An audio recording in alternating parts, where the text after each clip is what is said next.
Alain Benoît, bonjour. Bonjour. Merci de nous recevoir chez vous pour notre grand entretien critique. Alors avec vous, nous allons tout simplement retracer votre parcours théorique depuis les années 60 à aujourd'hui, car vous êtes, on peut le dire, un des derniers, on va dire, survivants d'un temps où, disons que la pensée et le débat d'idées comptaient véritablement. Alors, mais tout d'abord, je vais vous demander de vous présenter et d'un petit peu de parler d'où vous venez, de vos origines sociales. Oh, c'est assez simple. Je suis né en 1943. Mon père s'appelait Alain Benoît, comme moi d'ailleurs. Il était originaire du nord de la France et plus lointainement de Belgique et des Pays-Bas. La famille de Benoît est une famille belge à l'origine.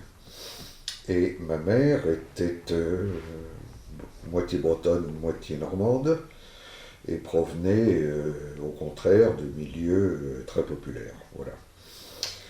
Et je suis né à la rencontre de ces deux personnes qui étaient de milieux sociaux très différents.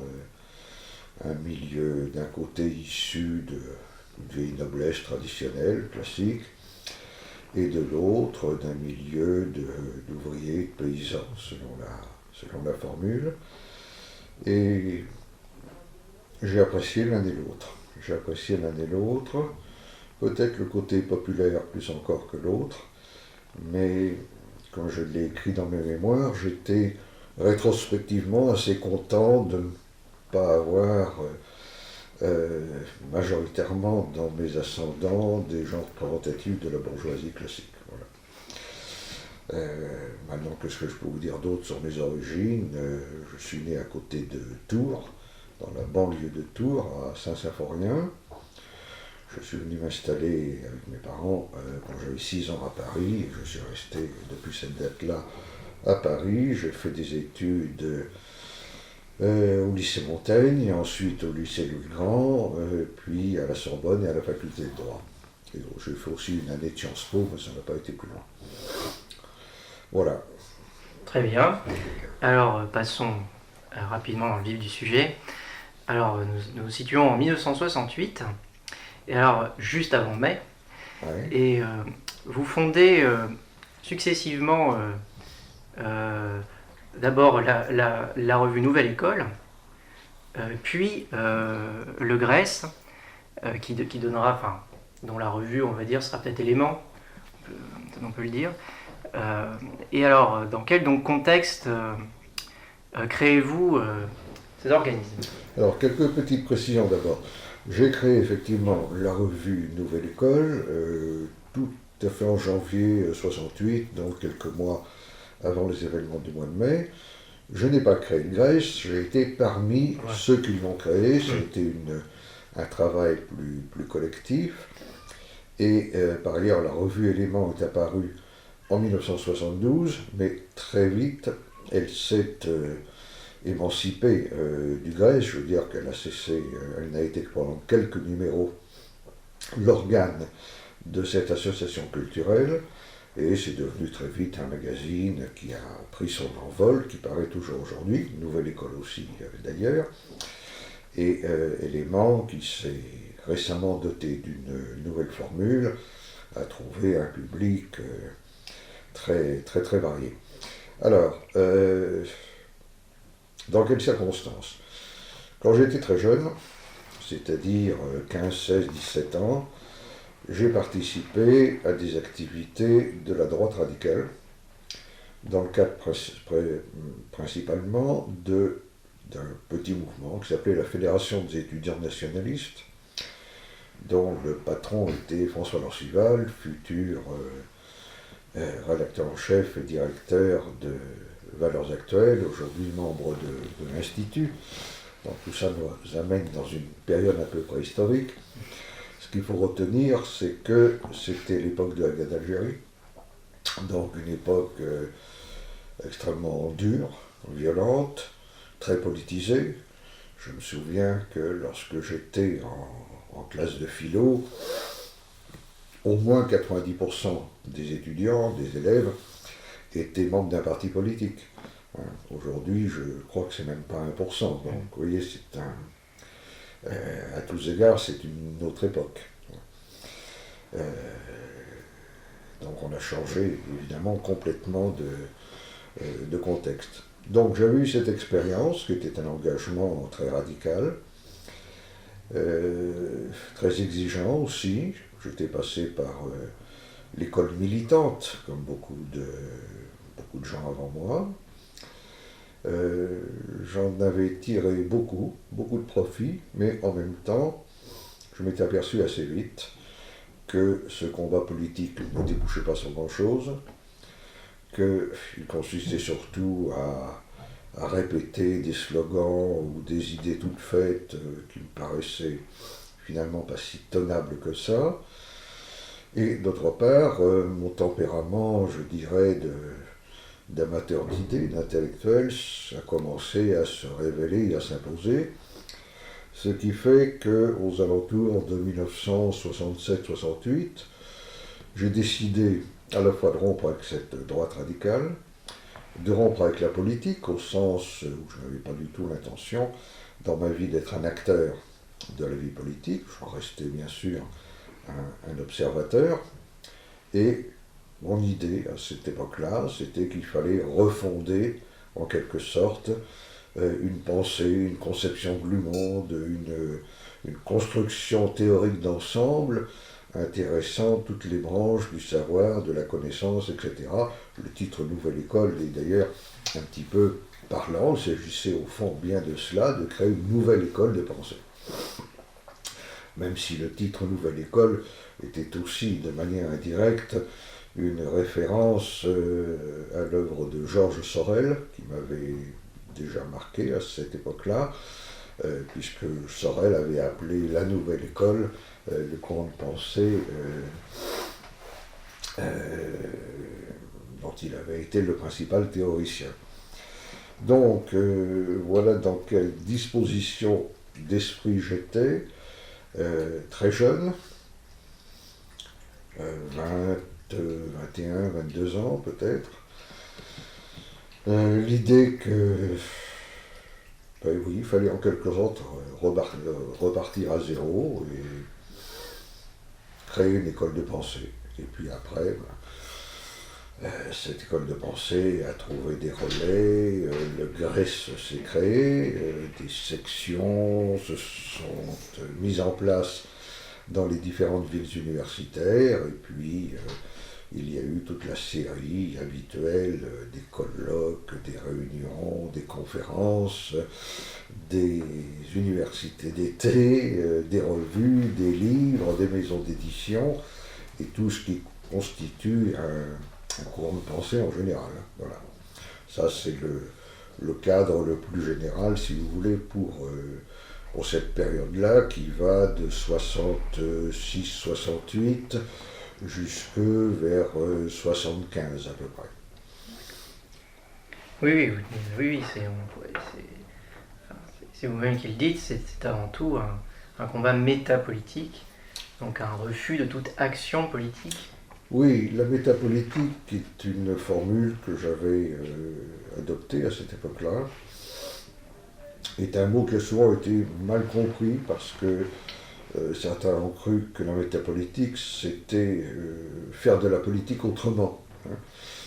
Pour moi, c'était pas faire de politique du tout, mais essayer de faire un travail collectif de définition théorique, culturelle, intellectuelle, idéologique, quel que soit le mot que l'on emploie.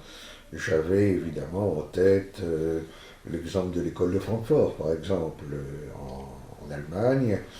J'avais aussi, dans une certaine mesure, l'exemple de Gramsci en Italie. Exemple différent, parce que Gramsci était quand même à l'intérieur d'un parti, en l'occurrence le Parti communiste italien.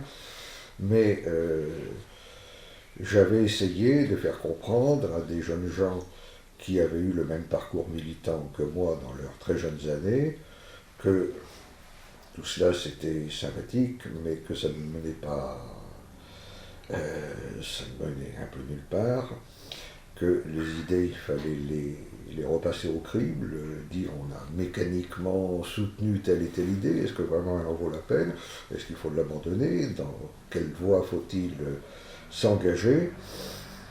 Et voilà, c'était un travail que j'espérais collectif, qu'il l'a été en partie.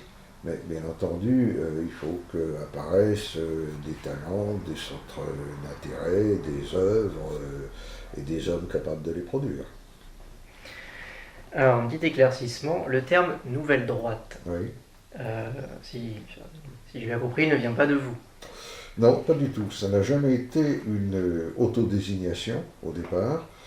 C'est un terme qui a surgi brusquement dans les médias un peu plus de 10 ans plus tard, en l'occurrence en 1979, dans le contexte assez particulier de l'effervescence qui s'était manifestée peu après la création du Figaro Magazine par Louis Pauwels et moi-même.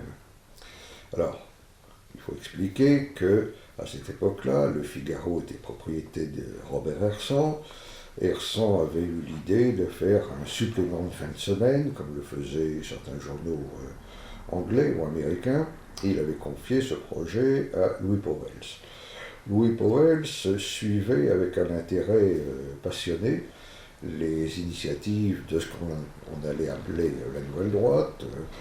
Il y avait entre nous une grande amitié, il avait beaucoup de sympathie pour tout ce que nous écrivions, et il a dit à Hersant, je veux bien faire le Figaro Magazine, puisque c'est le nom qui a été choisi, mais je veux le faire avec mon équipe, Alain Benoît, des proches d'Alain Benoît, et on va faire le Figaro Magazine. Bon.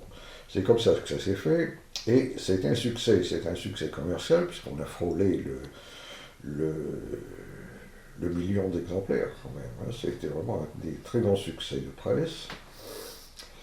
Et ça a jeté une certaine perturbation, et là on s'est intéressé à cette équipe qui était autour de Louis Pauwels, dont on n'avait pas encore très bien mesuré l'existence auparavant, et dans une opération vraisemblablement concertée, Le Monde et le Nouvel Observateur ont lancé, voilà, il y a un courant nouveau, c'est la nouvelle droite, voilà.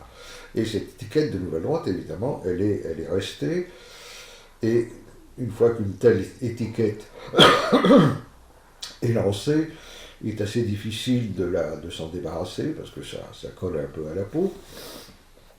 Je dois dire que cette étiquette n'était pas la pire qui aurait pu avoir été inventée, mais elle ne m'a jamais véritablement convenu, pour plusieurs raisons. D'abord, elle donnait une résonance immédiatement politique à un courant qui, précisément dans mon esprit, n'était pas un courant politique, qui ne donnait pas des consignes même aux élections, qui était un courant de pensée, une école de pensée. Donc ça gommait cet aspect intellectuel au profit de quelque chose de plus politique, qui ne correspondait pas à la réalité, et d'autre part, ça enfermait évidemment dans le mot droite,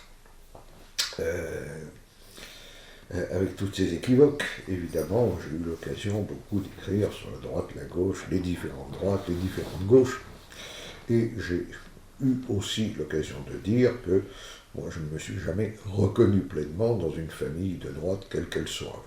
Je vois des idées intéressantes à droite, j'en vois également tout à fait intéressantes à gauche, mais la nouvelle droite, c'est un peu limitatif. Mais ça a connu une fortune extraordinaire, puisque en l'espace de quelques mois, on a vu se multiplier les articles, les livres, les émissions de radio, de télévision, puis par cercle concentrique, ça finit par atteindre tous les pays étrangers, et il y a eu une période un peu folle, durant laquelle je voyais des journalistes de la télévision japonaise me demander si j'allais être candidat aux élections présidentielles ou des choses de ce genre-là. Et puis le Figaro Magazine a évolué dans l'esprit de Louis Pauwels. Ce devait être une sorte de nouvel observateur de droite, selon lui. C'est devenu un journal un peu des beaux quartiers, et puis ça a évolué avec tous ces amateurs. Et au bout d'un certain temps, Louis Pauwels a un peu pris peur parce qu'il y avait le risque de perdre de la publicité. Donc il a pris un petit peu de distance et puis quelques années plus tard, il est mort et disons que ce qu'on avait lancé sous le nom de Nouvelle Droite a continué son chemin sous d'autres formes. Mais cette expérience du Figaro Magazine a été très intéressante, très riche d'enseignements. D'abord, elle m'a montré comment on démarre véritablement une campagne de presse, comment ça se propage, ce qu'on peut en tirer de positif ou de négatif. Je crois qu'il y a beaucoup d'enseignements à retirer de ce genre de choses. Oui, c'est notamment à l'occasion de cette campagne que vous passez dans l'émission littéraire la plus célèbre, presque encore aujourd'hui, de la télévision, qui est Apostrophe. Oui. Oui, Apostrophe, donc l'émission phare de Bernard Pivot. Je dois dire que j'avais déjà antérieurement, je crois que c'était antérieurement, été invité par Jacques Chancel à la radio dans une autre émission qui est restée aussi dans les mémoires. Mais l'émission avec Bernard Pivot, oui, je m'en souviens très bien. On la retrouve d'ailleurs aujourd'hui sur Internet. Il y avait un dénommé Jean-Pierre Apparu qui avait fait un livre sur les droites chez Albin Michel et qui n'était pas encore, mais qui deviendra le père de l'homme politique Benoît Apparu. Il y avait Henri de Lesquen qui avait de son côté fondé le Club de l'Horloge. Il y avait, je crois, Alain Touraine, le sociologue. Il y avait aussi un brave chrétien de gauche qui s'appelait Georges Jourdain, qui avait fait ce prodige de faire un livre sur la Nouvelle Droite sans en avoir à peu près jamais rien lu. Donc c'était assez drôle, mais bon, c'est plutôt un bon souvenir. Et comment dire, et à l'occasion de cette apostrophe, après, y a-t-il eu des sollicitations J'ai été sollicité pour passer à la télévision à plusieurs reprises. L'une des premières, d'ailleurs bizarrement, ça a été Anne Sinclair, qui m'a invité à la télévision pour des discussions avec Michel Tournier, avec Raymond Aron. Tout ça est un peu oublié aujourd'hui. Michel Pollack aussi, dans une émission qui faisait beaucoup de bruit, j'ai invité également. Après, il y aura Frédéric Tadei, etc. etc. Oui. Et puis, il y a eu France Culture, où je suis resté plus de 10 ans, 10 ou 12 ans, dans une émission quotidienne. Je n'étais pas tous les jours, mais l'émission, elle, était quotidienne, qui était une émission animée par Jacques Duchâteau, à l'heure du déjeuner, émission dans laquelle on passait en revue des livres, il y avait toujours plusieurs participants qui débattaient à propos de tel ou tel ouvrage qui venait de sortir. Ça s'appelait le Panorama de France Culture. Et je suis resté pendant 10 ou 12 ans. Oui, vous dites dans vos mémoires, vous avez démissionné J'avais démissionné, oui, à la suite d'un incident un peu violent et qui m'avait agacé. J'ai claqué la porte en direct, ce que je n'ai pas regretté. Il ne faut pas oublier, en 1978, vous obtenez le prix de l'essai de l'Académie française pour votre ouvrage Vue de droite. Oui. Et d'ailleurs, vous dites, c'est dans cet ouvrage que vous dites, je ne sais pas si ces idées seront toujours de droite. Oui, parce que lorsque j'ai eu l'occasion d'expliquer à de nombreuses reprises que l'expression nouvelle droite ne me convenait pas vraiment, beaucoup de gens m'ont dit « Ah mais écoutez, 2 ans avant, vous aviez publié un livre qui s'appelait Vue de droite, alors bon... Hein. » Et dans ces cas-là, j'ai coutume de renvoyer à la première page du livre, dans laquelle je dis, je réunis dans ce livre un certain nombre de textes qui proposent des idées, qui se situent sans doute aujourd'hui à droite, mais ne sont pas nécessairement de droite. Et j'ai ajouté d'ailleurs, je peux très bien imaginer que les choses évolueraient de façon telle que les mêmes idées, d'ici quelque temps, pourraient être considérées comme de gauche. Donc c'était une manière comment dire, un peu humoristique, de dire déjà mon assez grande indifférence aux étiquettes et le peu de crédit que j'accordais à ce clivage de droite-gauche. Les articles réunis dans ce volume, vu de droite, étaient pour l'essentiel des articles qui étaient parus dans l'hebdomadaire Valeurs Actuelles et le mensuel Spectacle du Monde, où j'ai collaboré dès les années 69-70. Oui. Donc j'ai collaboré très très longtemps à cet hebdomadaire, à l'époque où il était dirigé par Raymond Bourgine. Et ce livre, effectivement, a obtenu en 1977 le Grand Prix de l'essai de l'Académie française. Ce qui, évidemment, a contribué un peu à me faire connaître, à enchanter Louis Pauwels, avec qui nous nous apprêtions à lancer le Figaro Magazine. Et tout cela s'est un peu ajouté, si vous voulez. Très bien. Bon, alors, passons vraiment maintenant à vos idées pures. Alors, nous allons commencer avec ce qu'on peut dire votre engagement pour l'Europe. Alors, votre engagement pour l'Europe, il faut le rappeler, et vous le ferez aussi, n'a rien à voir, évidemment, avec l'Europe au sens que l'on peut comprendre aujourd'hui. Puisque vous, on peut le dire, vous défendez un petit peu une Europe contre l'Occident, ou l'occidentalisme,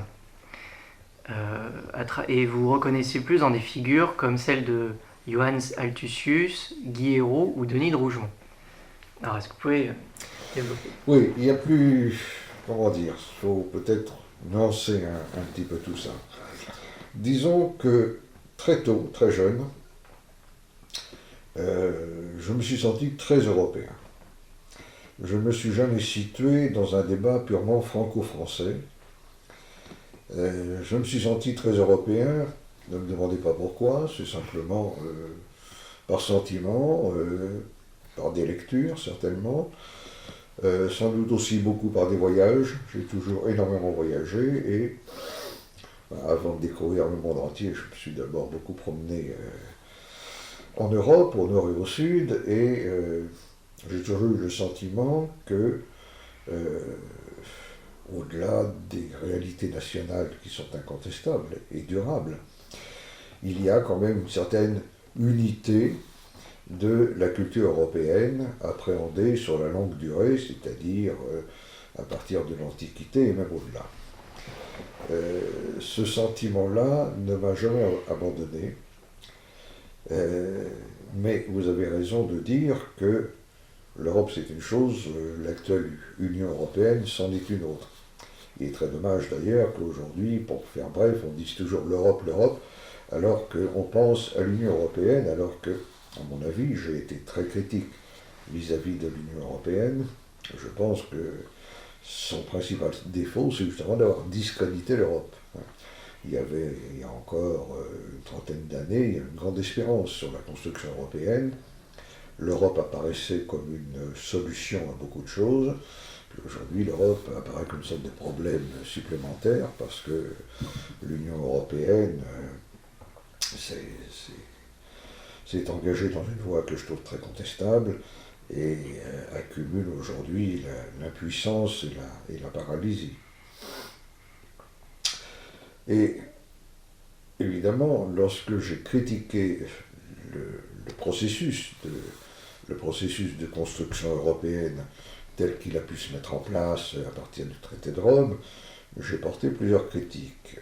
La première, c'était d'avoir voulu faire l'Europe à partir de l'économie et du commerce, au lieu de vouloir la faire à partir de la politique et de la culture. Vous savez que tout à fait, après la guerre, il y a eu des grands débats entre Jean Monnet d'un côté, des gens qui étaient plus culturalistes comme Denis de Rougemont de l'autre côté.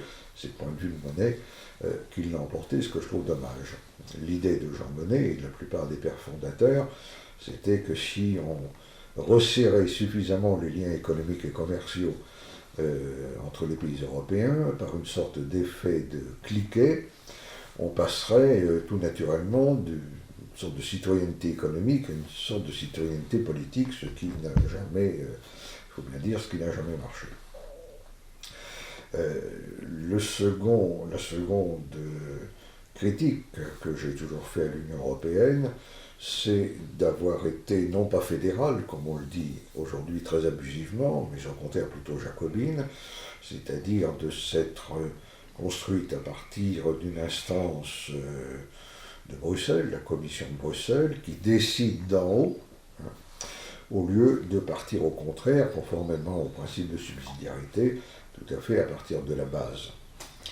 Et puis il y a bien d'autres reproches, le fait de ne pas avoir consulté les peuples aux différentes étapes de la construction européenne, le fait de s'être élargi hâtivement et inconsidérément aux pays d'Europe de l'Est, lorsque le système soviétique s'est effondré, plutôt que de rechercher les conditions de son approfondissement institutionnel sur le plan politique, le fait surtout de n'avoir jamais déterminé ses finalités fondamentales.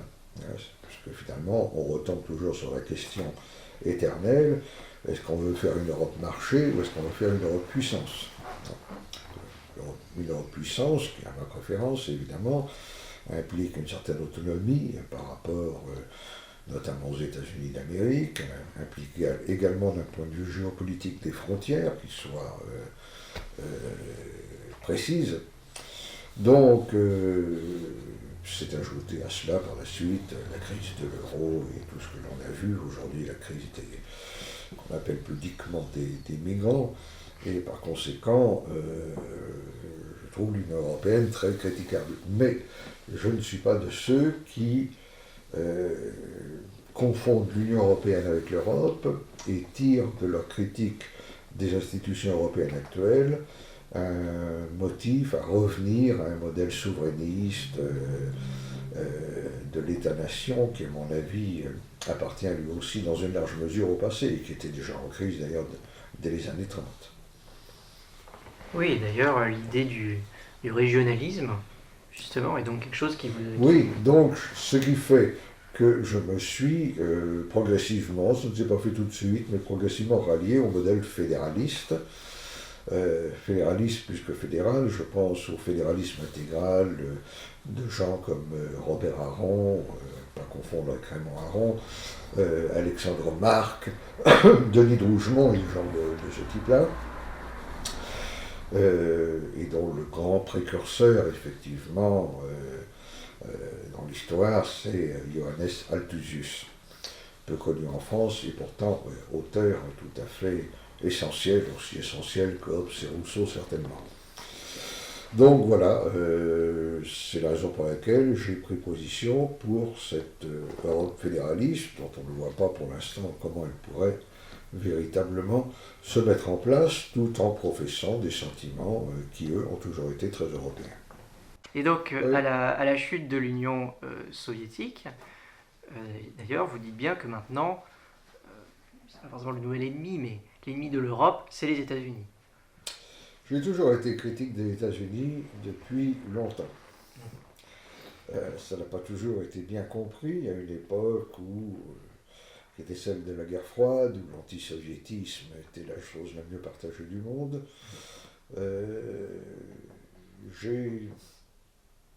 Bon, il faudrait faire un petit détour par rapport au général de Gaulle, si vous voulez. J'avais été, dans ma toute première jeunesse, très hostile au général de Gaulle, du fait de sa politique algérienne, hostilité qui était partagée dans le milieu que je fréquentais à cette époque-là. Et puis, très vite, j'ai adhéré à la politique d'indépendance mise en œuvre par le général de Gaulle. J'ai approuvé la sortie de l'appareil intégré de l'OTAN en 1966, il y a très exactement 50 ans. J'ai approuvé les déclarations faites par de Gaulle à Phnom Penh, au Québec et ailleurs, parce que j'avais ce souci de l'indépendance, à ceci près que je souhaitais que ce ne fût pas seulement la France qui soit indépendante, mais l'Europe tout entière. Par ailleurs, d'un point de vue géopolitique, j'ai travaillé à partir des années 70 un peu sur les grands fondateurs de la géopolitique. Il est apparu assez vite que la géopolitique confirmait que les intérêts européens et les intérêts américains ne sont pas des intérêts convergents, mais au contraire des intérêts divergents. Donc la mainmise américaine sur l'Europe, je l'ai toujours contesté. Je n'ai jamais cru au parapluie nucléaire américain pour des raisons qui sont propres à la logique de la dissuasion atomique, c'est-à-dire qu'aucun pays ne prend le risque d'être atomisé au bénéfice d'un tiers. Et donc ma position à l'époque de la guerre froide, c'était plutôt ni Moscou ni Washington. Hein. Et un appel fait aux Européens à assurer par eux-mêmes leur défense, leur montée en puissance et leur indépendance. Lorsque le système soviétique s'est effondré de lui-même, il faut le rappeler, on s'est trouvé dans une sorte de moment unipolaire où les États-Unis ont eu le sentiment que leur principal compétiteur avait disparu et qu'ils pourraient, dès lors, étendre leur influence sur toute la Terre. C'est le moment où l'OTAN, qui aurait dû disparaître à ce moment-là, en même temps que le pacte de Varsovie, a été redéfini en une sorte de force occidentale d'intervention planétaire, sous le contrôle étroit des Américains. C'est aussi l'époque où Francis Fukuyama, dans son livre bien connu, a cru pouvoir proclamer un peu prudemment la fin de l'histoire, laquelle l'histoire évidemment a fait très très vite retour. Et de ce moment unipolaire, qui n'a pas duré très longtemps, 5 ou 6 ans peut-être, on voit bien que le monde s'est redéployé dans un sens plus multipolaire, ce que je crois être une bonne chose. Et on voit même aussi que les pays d'Europe centrale, par exemple, qui une fois libérés du joug soviétique, s'étaient évidemment tournés avec un certain enthousiasme vers l'Occident, l'OTAN, les façons d'être et de vivre occidentales, commencent aujourd'hui un petit peu à en revenir pour se recentrer un peu plus sur eux-mêmes. Très bien. Et d'où aujourd'hui, enfin aujourd'hui et même depuis quelques décennies, un intérêt toujours croissant pour l'eurasisme.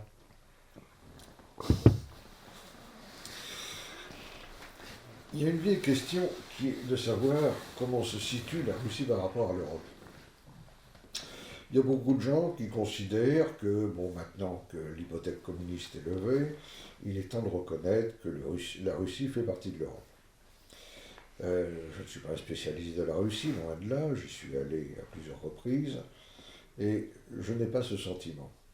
Je n'ai pas le sentiment que la Russie, c'est l'Europe. Je crois que la Russie, c'est la Russie, que, et bien entendu, sur sa frontière occidentale, elle est très proche de la culture d'Europe centrale et occidentale, mais que pour toutes sortes de raisons, à la fois géographiques, son immense étendue jusqu'à Vladivostok, religieuse, le fait que ce soit un pays de tradition chrétienne orthodoxe, et historique, le fait que tout au long de son histoire, on voit bien qu'il y a toujours eu une lutte de tendance entre les occidentalistes et les slavophiles, si vous voulez. Alors, les courants que l'on appelle eurasistes ou eurasiens apparaissent en réalité dès la fin du XIXe siècle et essayent de protester contre l'occidentalisation de la Russie qui avait été marquée notamment par Pierre le Grand, Saint-Pétersbourg, etc. J'ai une certaine sympathie pour ces courants, mais c'est une sympathie un peu de principe. Je veux dire par là qu'il y a des tas d'auteurs anciens ou nouveaux, avec des points de vue très variés vis-à-vis desquels je ne me situerai pas dans le détail. Mais disons que ma position, c'est plutôt d'être favorable à une alliance étroite, continentale, conforme à la logique continentale, si vous voulez, entre l'Europe et la Russie, que je crois à beaucoup d'égards complémentaires, mais pas dans une perspective, on pourrait dire annexionniste, hein, où la Russie serait une partie de l'Europe. Je crois que c'est un partenaire de l'Europe, voilà. Le partenaire le plus proche et le plus naturel. Très bien. Euh, alors, dans vos mémoires, on vous pose la question, quels ont été vos maîtres? Et vous dites que vous n'aimez pas trop ce genre de questions. Néanmoins, vous en distinguez, vous distinguez deux penseurs qui vous ont quand même plus marqué que les autres. C'est Georges Dumézil et Stéphane Lupasco. Alors, Georges Dumézil, il y en a d'autres, beaucoup de gens que le je connaissent. mentionne. Oui, Hein. oui, non, bien sûr. Mais vous dites particulièrement ces deux-là quand même. Oui. Donc, lorsque je dis que je n'aime pas trop identifier des maîtres, Oui, c'est tout simplement parce que il y en a eu beaucoup. Il y a des auteurs, des intellectuels qui se définissent par référence à un auteur.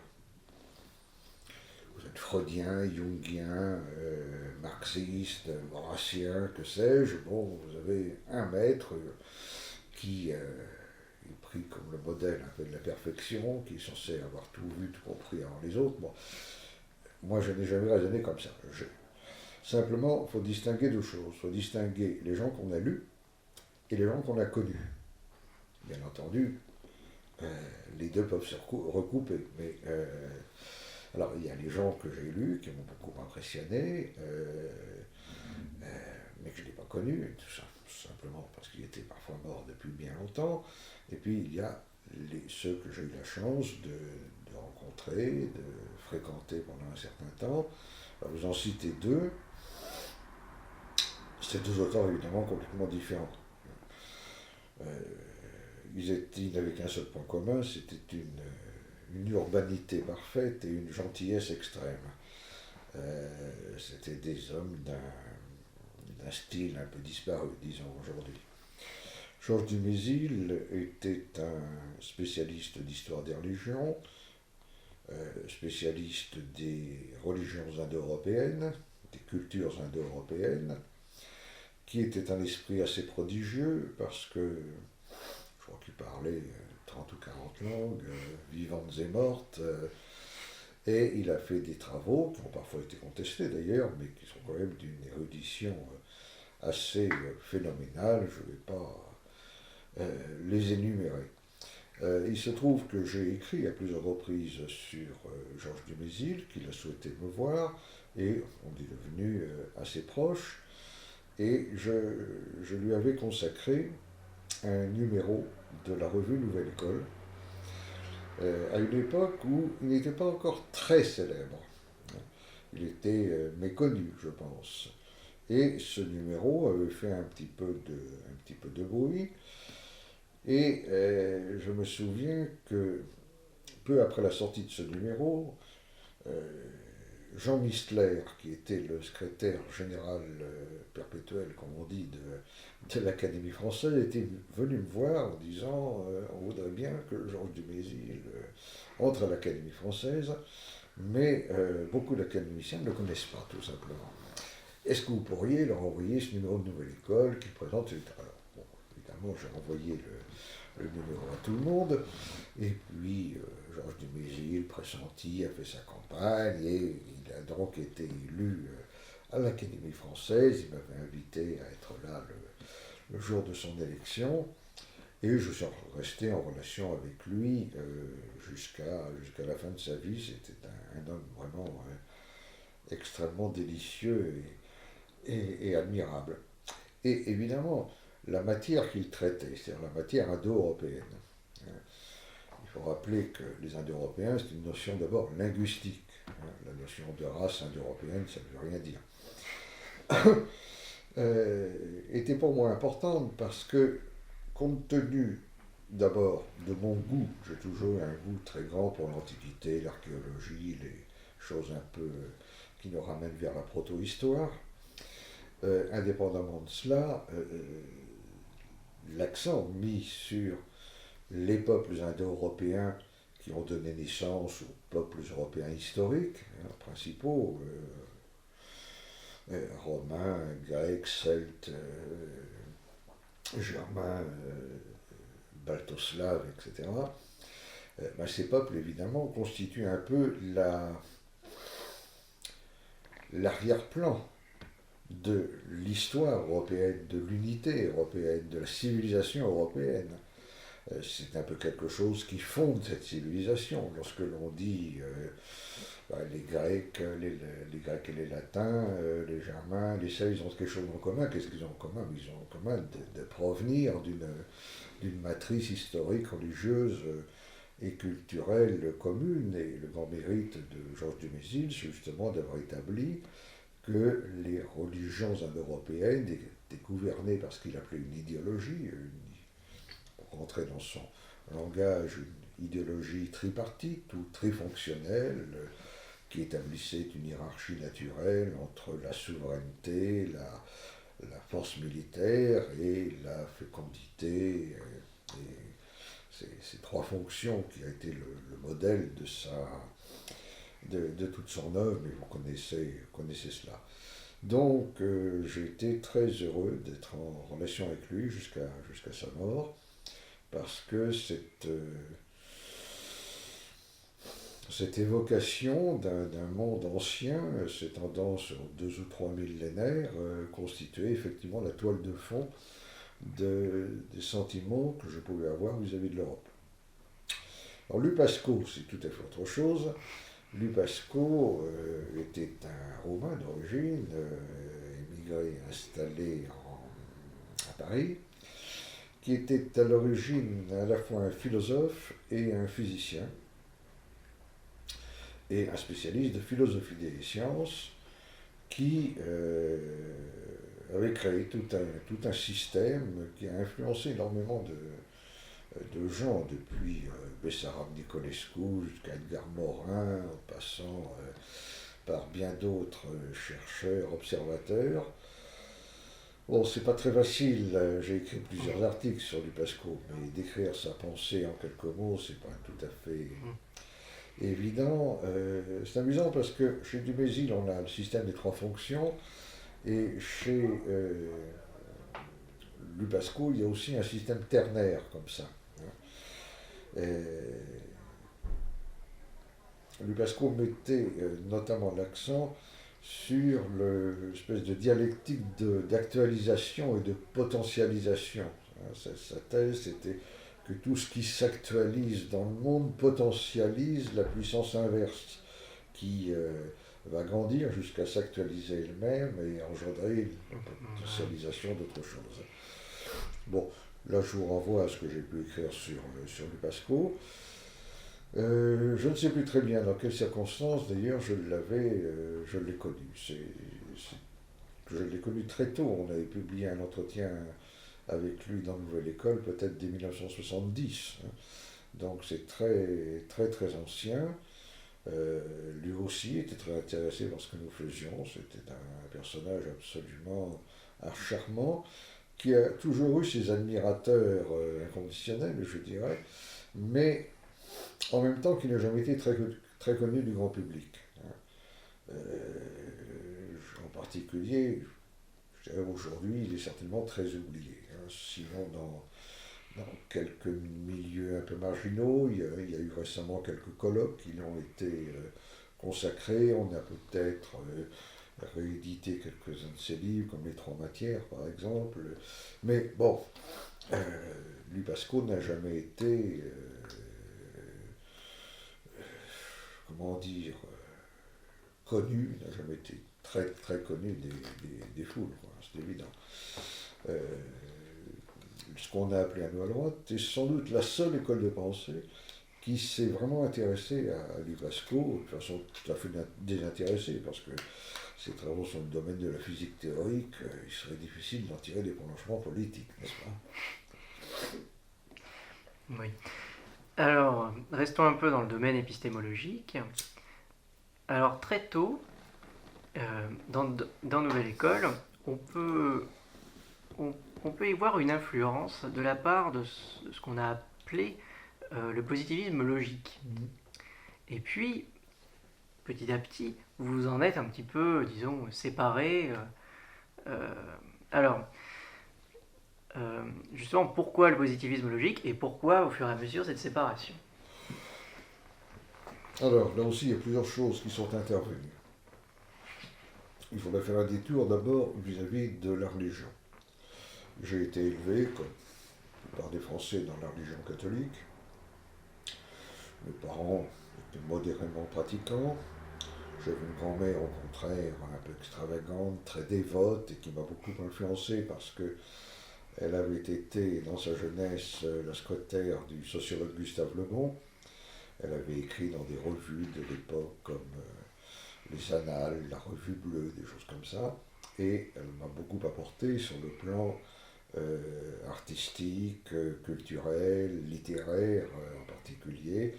Elle était la nièce, je crois, du peintre Gustave Moreau.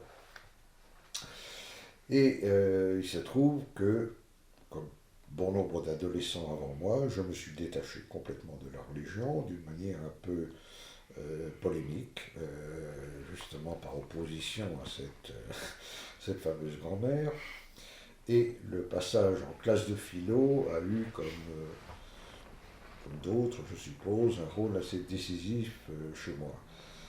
D'abord parce que cela a révélé une passion pour la philosophie, qui a elle-même déterminé un certain regard philosophique posé sur les choses, qui ne m'a pas quitté. Et puis, c'est là que j'ai lu les premiers livres qui me sont tombés sous la main de Nietzsche, et en particulier sa généalogie de la morale, qui est quand même une critique très violente de la morale chrétienne, a exercé sur moi une séduction, disons, très grande. Mais en même temps, j'avais connu, à peu près à la même époque, un philosophe français qui était Louis Rouget. Alors, Louis Rouget est une figure pas très connue aujourd'hui, pas oubliée non plus, mais qui est une figure atypique. Et finalement, moi j'ai toujours aimé les figures un peu atypiques, parce qu'il était à la fois philosophe, historien des religions, économiste. Alors, sur le plan économique, c'était un libéral, ce que je ne suis pas, mais ce n'est pas cet aspect-là qui m'avait retenu chez lui. Ce qui me retenait, c'est qu'il avait conjugué à la fois un amour immense de l'Antiquité classique, gréco-latine, et d'autre part une philosophie scientifique qui était une philosophie très hostile à toute forme de métaphysique. Il s'était rapproché, à partir du tout début des années 30, d'une école qui était apparue en Autriche, à l'université de Vienne, autour du philosophe Moritz Schlick, et qui regroupait des gens comme Rudolf Carnap, Hans Reichenbach, Philippe Frank, des gens un petit peu oubliés aujourd'hui, qu'on a appelé le cercle de Vienne, le Wiener Kreis, donc le cercle de Vienne, et école à laquelle on a aussi donné en France le nom d'empirisme logique ou de positivisme logique. Alors c'était effectivement une forme de positivisme un peu scientiste, mais qui se fondait essentiellement sur l'analyse logique du langage, ce qui explique son voisinage avec un philosophe comme Ludwig Wittgenstein par exemple. À l'époque, je trouvais ça très séduisant, parce que ça consistait à dire que les propositions métaphysiques, contrairement au positivisme classique, qui dit que les propositions métaphysiques sont fausses, l'école de Vienne disait non, elles ne sont pas fausses, elles n'ont pas de sens. Elles n'ont aucun sens parce que ce sont des flatus vocis, n'est-ce pas? Ce sont des mots prononcés dans le vide qui ne renvoient à aucune réalité empirique, et ce qui ne peut renvoyer à une réalité empirique est dénué de sens. Donc c'était un travail d'analyse des propositions. Et Rouget avait essayé d'acclimater cette école en France, notamment en organisant en 1935 ou 1936, je crois, un grand colloque à la Sorbonne, où il avait fait venir non seulement les gens du cercle de Vienne, mais également des gens comme Bertrand Russell et d'autres. Donc j'étais,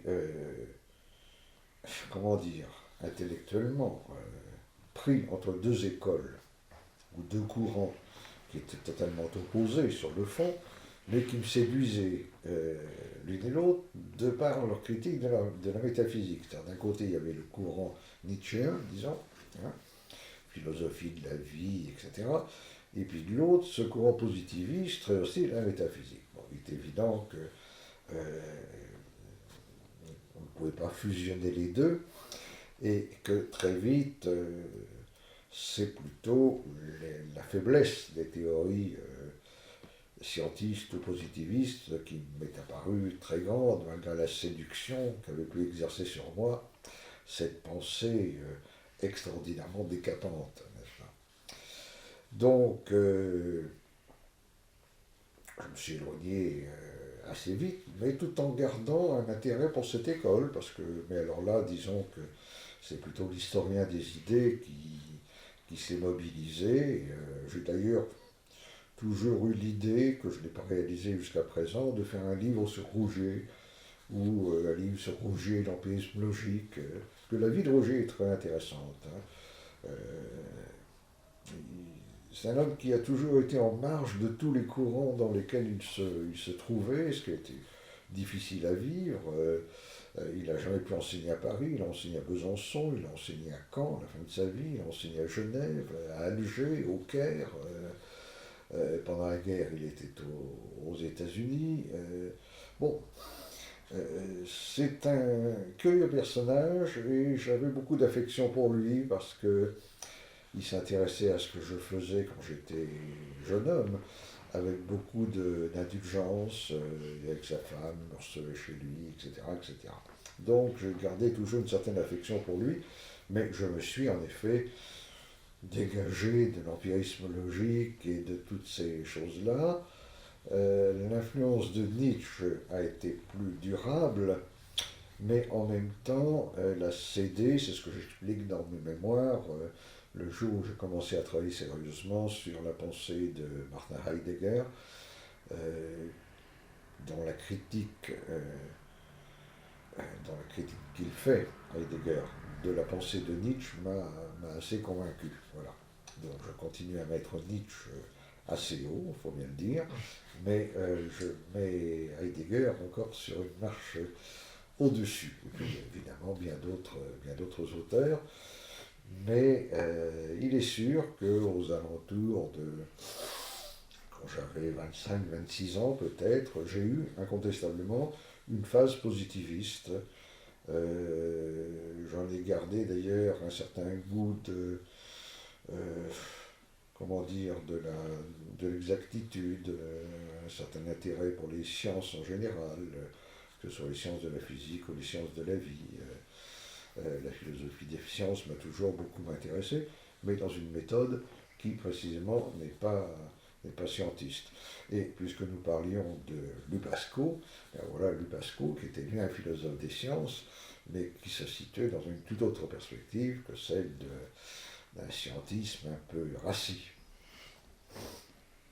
Donc, passons à une thématique un peu plus délicate, à mon avis, pourquoi on a commencé un peu à vous marginaliser, c'est quand vous parlez, de tout ce qui est différentialisme ou biologisme. Car, on peut le dire, le Grèce notamment, à travers par exemple la figure d'Yves Christin, a introduit en France un courant, rue de pensée, qui est notamment la sociobiologie. Et puis vous avez même édité, aux éditions Copernic, un psychologue évolutionniste qui est Hans Eysenck, sur la question du QI. Et aujourd'hui encore, ce sont des thématiques qui sentent le soufre. Il faut rappeler que dans les années 60, il y a eu une sorte de surgissement des problématiques biologiques. Le prix Nobel de Jacques Monod, le prix Nobel de Konrad Lorenz ont attiré l'attention sur le rôle des bases biologiques de l'existence humaine, qui n'ont cessé de se confirmer et qui ont abouti à l'explosion que l'on connaît aujourd'hui avec les biotechnologies ou ce genre de choses. À l'époque, nous trouvions ça très intéressant, effectivement. Et on en a parlé. J'ai interviewé Jean Rostand, j'ai interviewé Konrad Lorenz, et d'autres et d'autres.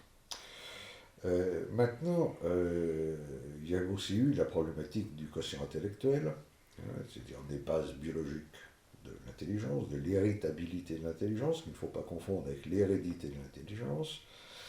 Et Hans Eysenck, qui était un chercheur britannique connu mondialement, avait publié un livre sur le sujet, on a traduit le livre, voilà. La sociobiologie, c'est autre chose.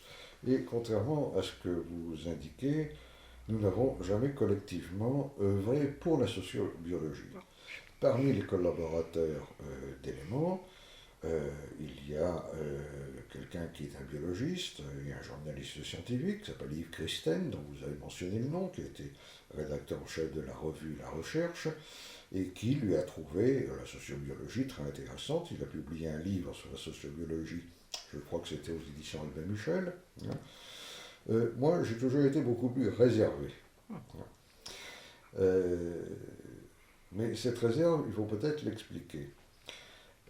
On a bien fait de parler tout à l'heure de la distance intellectuelle que j'ai prise avec le scientisme et le positivisme. Finalement, il n'y a pas qu'un scientisme physique, il y a aussi le scientisme biologique. Et j'ai considéré très vite que ramener tout à la biologie, adhérer à des idéologies biologisantes, c'était une erreur dramatique. J'ai publié plusieurs livres contre le racisme.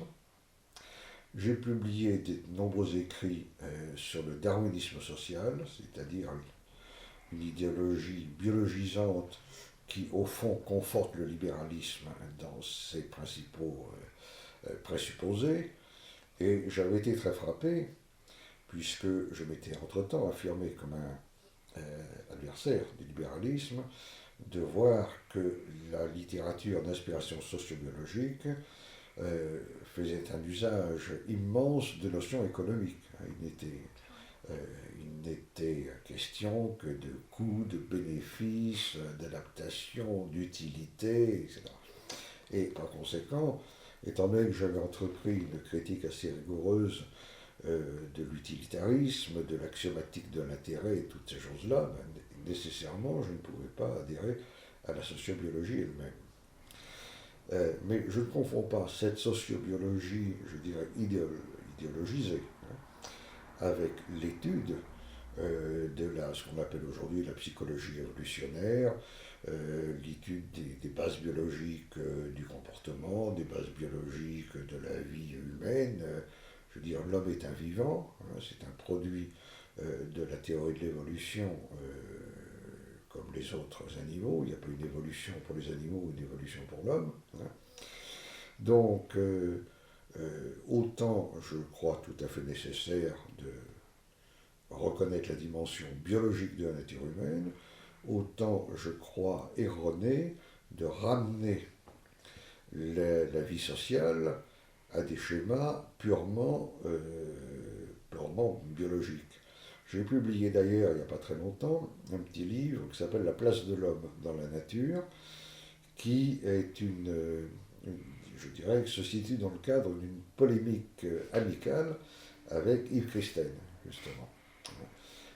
C'est-à-dire que Yves Christen, dans ses ouvrages, montre la très grande parenté de l'homme et des autres animaux, sans quoi il n'a d'ailleurs pas tort. Il y a évidemment une parenté considérable entre l'homme et les autres espèces animales, mais toute la question de savoir, c'est si l'homme n'a pas un spécifique, est-ce qu'il n'y a pas quelque chose de spécifiquement humain que l'on ne retrouve pas, même à l'état de traces imparfaites chez les animaux. Or, moi, je crois qu'il y a un spécifique humain, et c'est la raison pour laquelle je me rattache plutôt à l'école de ce point de vue-là, à l'école dite de l'anthropologie philosophique, c'est-à-dire des gens comme Max Scheler, Plassmann, Helmut Plessner, Arnold Gehlen, etc. Bon. Donc, c'est-à-dire qui consiste d'un côté à évidemment reconnaître l'importance et même la grande importance de notre dimension biologique et en même temps à refuser le réductionnisme qui ramènerait, qui reconduirait tout ce qui est de l'ordre du social, du socio-culturel, du social-historique à de purs phénomènes biologiques. Donc je ne trouve pas du tout que c'est une question délicate. En revanche, je pense qu'une question très importante. C'est une question très importante parce que elle a été empoisonnée par des querelles idéologiques absolument abominables, avec parfois un durcissement mutuel des fronts qui a abouti à des bêtises. Si vous prenez par exemple la vieille querelle de l'inné et de l'acquis, n'est-ce pas? Alors il y a ceux qui sont pour le tout inné, d'autres pour le tout acquis. En réalité, il est évident que la vérité est entre les deux. Nous sommes influencés par notre hérédité biologique, nous sommes aussi influencés par notre environnement, et c'est la problématique plus générale qui, elle aussi, a suscité des débats immenses, des rapports entre nature et culture. Est-ce que la culture prolonge la nature ou est-ce qu'elle s'oppose à la nature? C'est un débat qui a traversé à peu près toutes les familles de pensée, y compris d'ailleurs la famille libérale, parce que c'est un petit excursus là, du côté des libéraux, mais les libéraux ont généralement fondé les droits de l'homme sur la nature humaine. C'était le cas en tout cas au XVIIIe siècle, dans le sillage de la philosophie des Lumières, qui déclare explicitement que l'homme est titulaire des droits parce qu'il les tire de sa propre nature. Maintenant, si vous prenez un autre auteur comme Kant, il adopte exactement, pratiquement la position opposée. C'est-à-dire que ce n'est plus du tout sur la nature que s'articulent les droits, mais sur la dignité humaine. Et Kant va engendrer une autre postérité, dans la mesure où il va laisser entendre que nous sommes d'autant plus humains que nous nous distançons de la simple nature. Alors c'est assez intéressant parce que c'est exactement l'inverse du schéma qui dit que, et puis la notion elle-même de nature a tellement de sens différents, il est évident que lorsque l'on parle de nature humaine, ça n'a pas le même sens chez Thomas d'Aquin et chez Darwin. Oui, oui.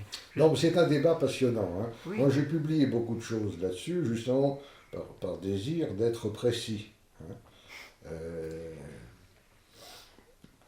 Mais c'est une problématique qui ressurgit tout le temps. Le temps.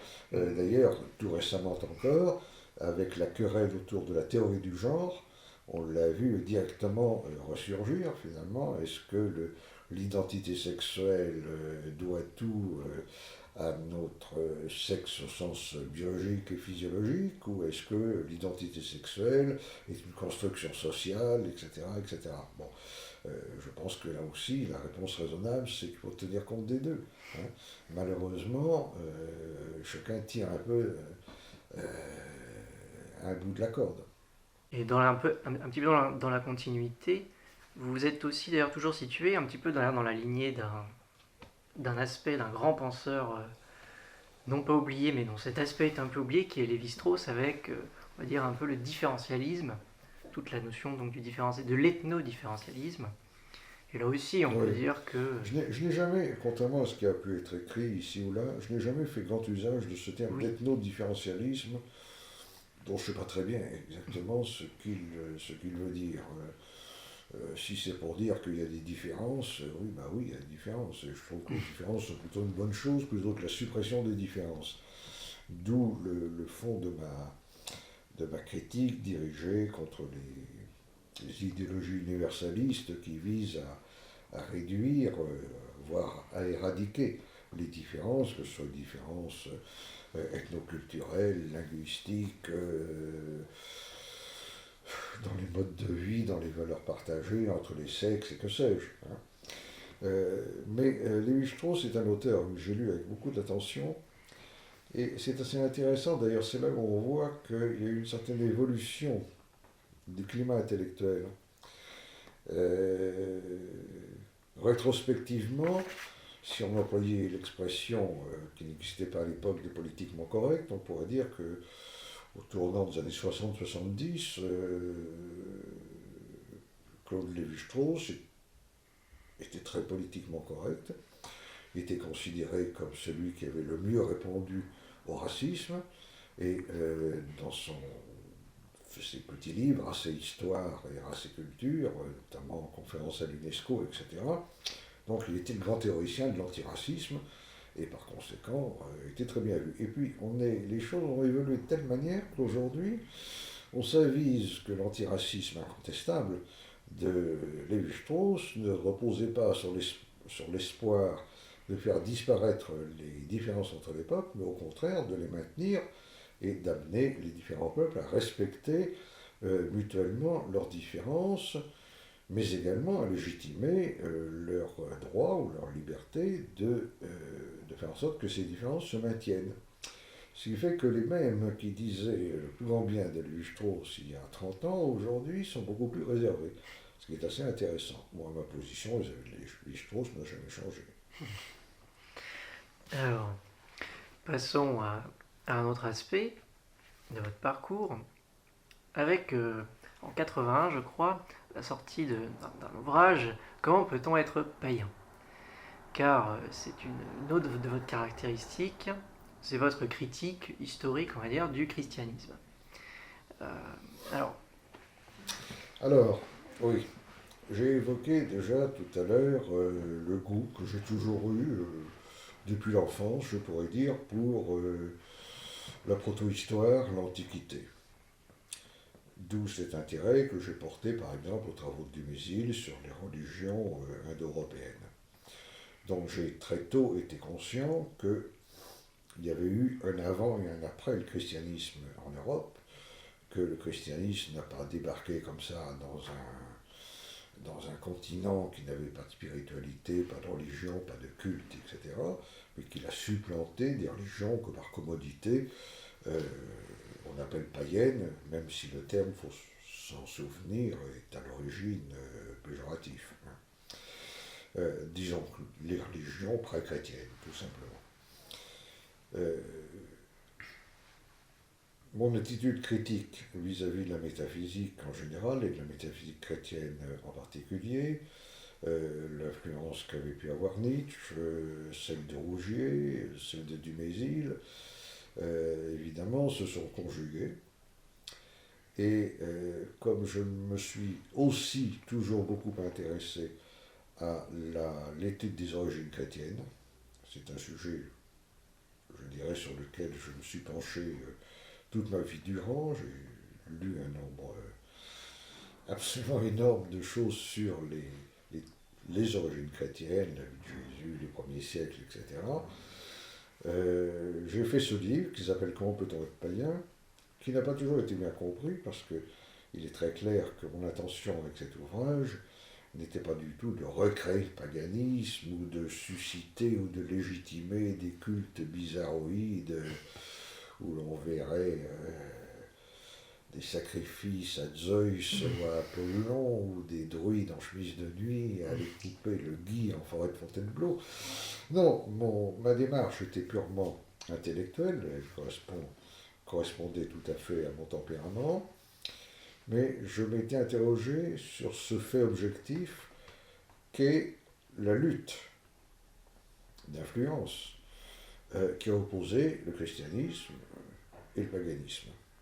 Pendant des siècles, ces deux ensembles se sont affrontés, le christianisme essayant évidemment d'éteindre le paganisme ou de s'y substituer en phagocytant en quelque sorte certaines de ses croyances, de son calendrier, de ses lieux de culte, etc.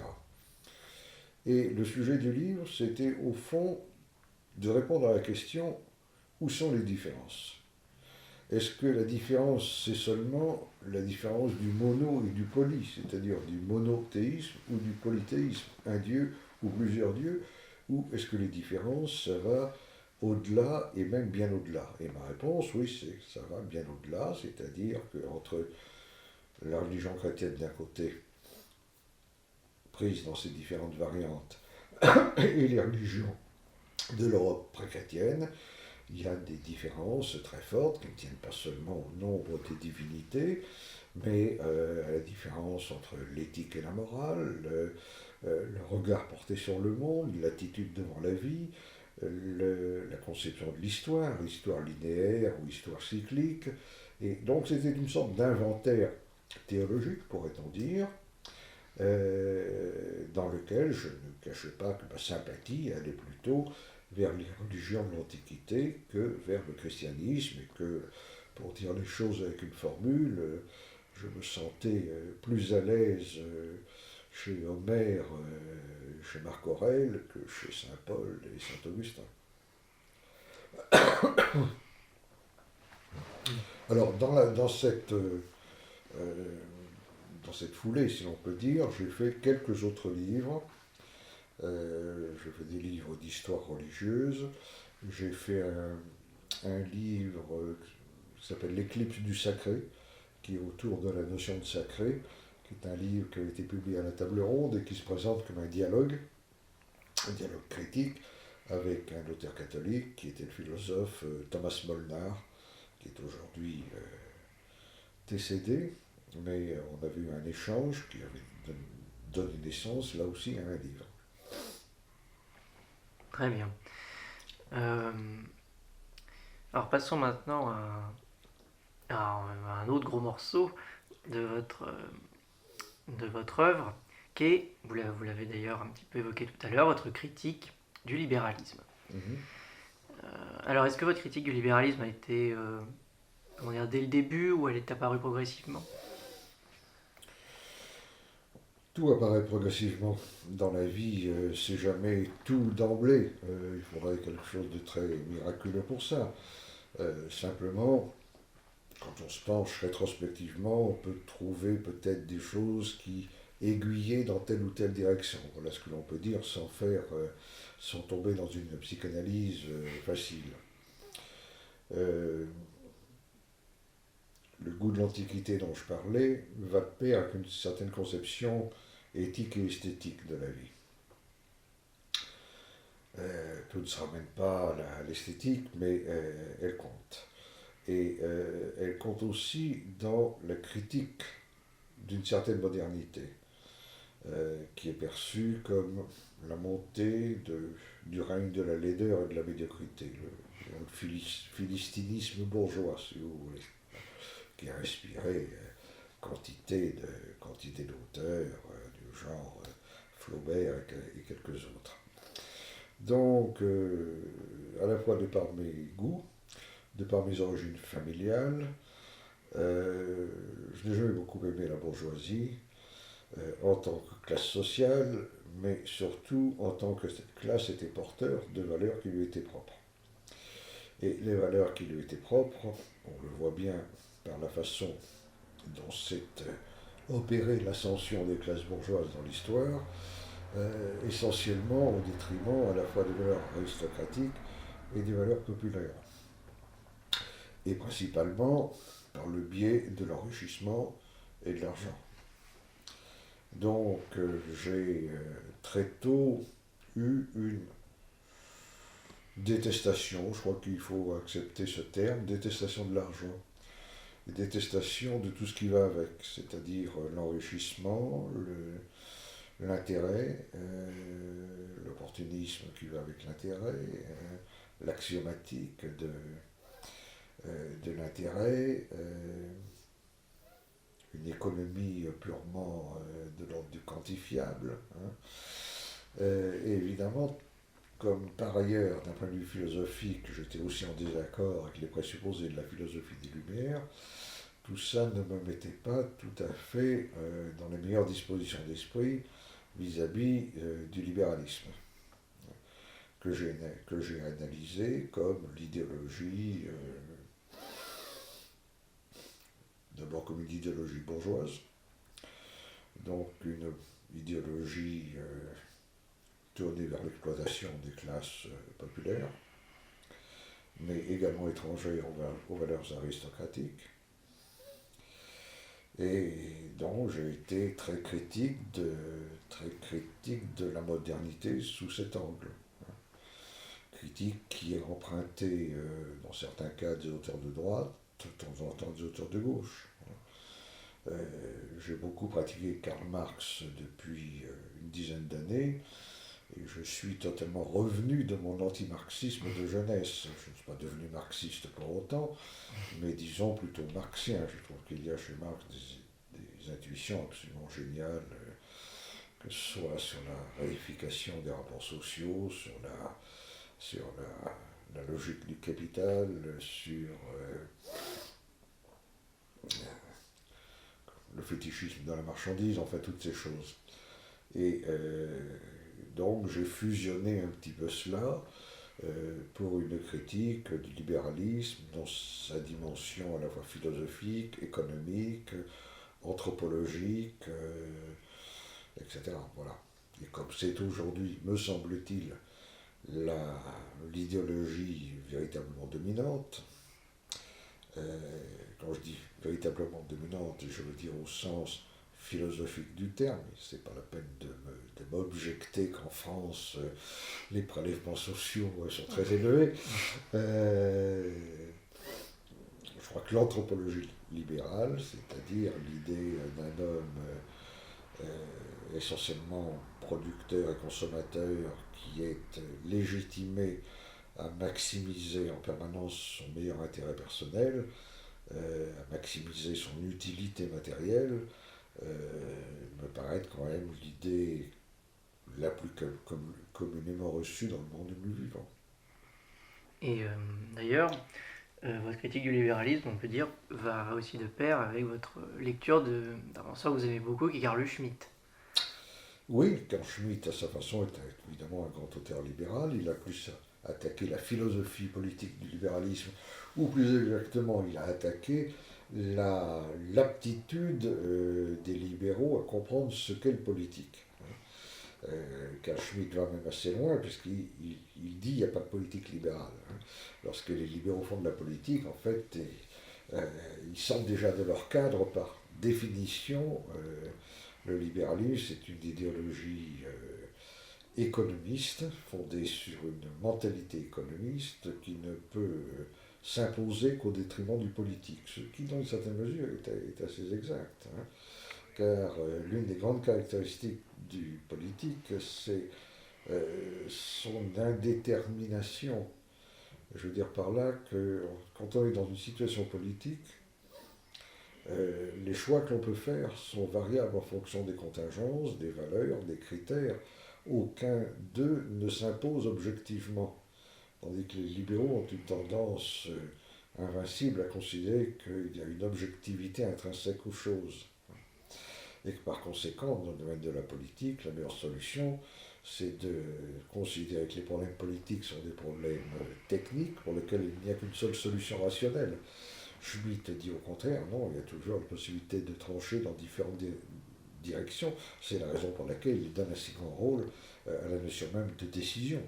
Il est un décisionniste, au moins dans la première partie de sa vie. Alors, vous avez raison de dire, tout ça va bien, ça s'enchaîne assez logiquement. J'ai gardé, peut-être dans l'empirisme logique, la conviction d'une grande logique dans la démarche intellectuelle, si vous voulez. C'est-à-dire, si je dis cela, alors je dois penser que, ou alors je ne peux pas penser que.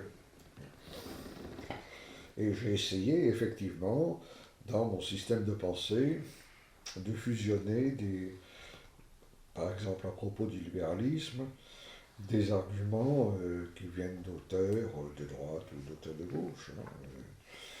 Ça ne me gêne pas du tout de citer dans le même mouvement Karl Marx et Carl Schmitt, les deux Karl.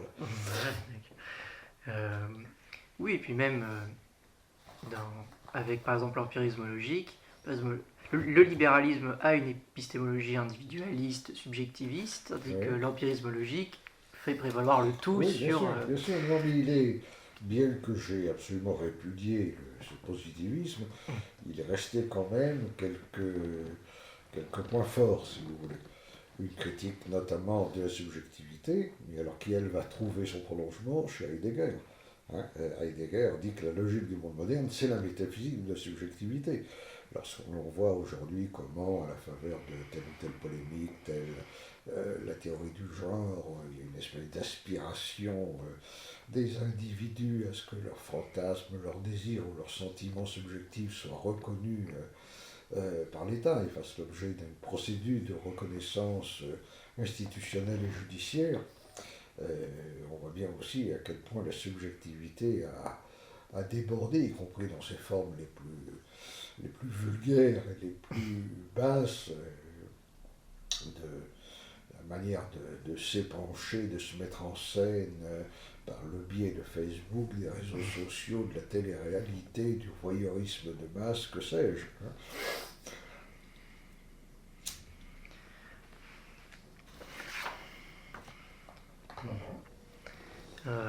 Oui, et de même, on pourrait encore continuer. Et car vous dites à un moment dans le mémoire que vous avez une conception moniste du monde. Oui, j'ai une conception moniste du monde parce que je pense que, je l'explique, je crois, assez longuement dans Comment peut-on être païen.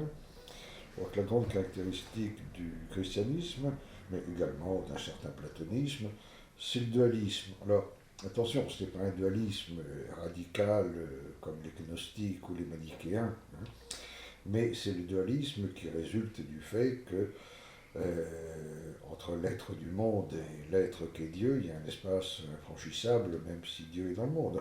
Donc c'est la différence théologique de l'être créé et de l'être incréé. Bon.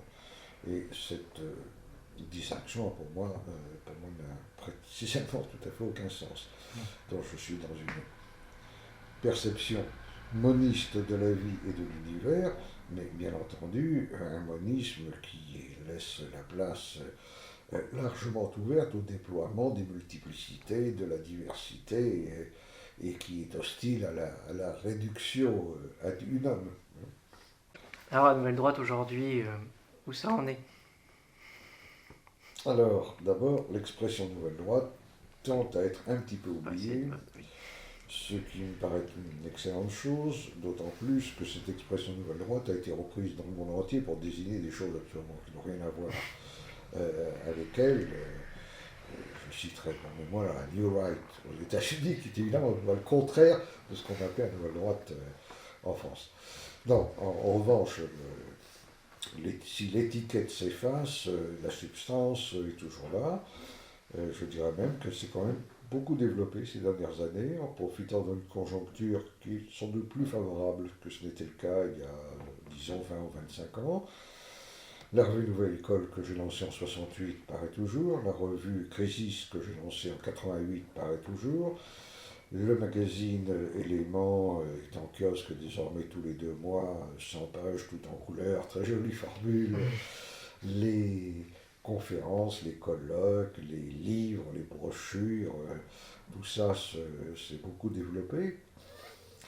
Les relations publiques également, l'influence aussi, aussi bien en France qu'à l'étranger. C'est un sujet que nous n'avons pas évoqué, mais il y a eu une influence très réelle de ce courant de pensée dans différents pays d'Europe, principalement en Italie, mais également dans d'autres pays.